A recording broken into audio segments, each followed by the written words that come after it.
এই যে দেখতেছেন না, ঘরের মতো কলা গাছ দিয়ে ছাউনি দিয়ে রাখছে। আপনাদের একটু বলি এটা কি আসলে, একটু বলবেন কমেন্টস করে। হ্যাঁ,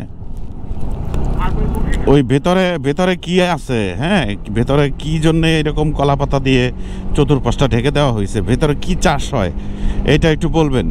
যদিও ফার্মের মুরগি খাওয়া লোকগুলা জানেই না, বলতে পারবে না, বাট আগে যারা দেশি মুরগির রান ঠ্যাং খাইয়া বড় হয়েছে তারা মোটামুটি বলতে পারবে। তো কমেন্টসে একটু জানাবেন যে আসলে ওই ভিতরে কি চাষ হয়। আবার একটু ভালো রাস্তা হইলো, ওস্তাদ এত ভালো রাস্তা পাইলেই কি জানি ফায়ার হয়ে যায়। গস্ট রাইডারের মতো ওই বাইকের মধ্যে যদি আগুন জ্বলতো তাহলে পুরো রাস্তাটাই আগুন ধরাই দিত সে। জামাল কো দুনিয়া যে খেলাটা দেখাইলো,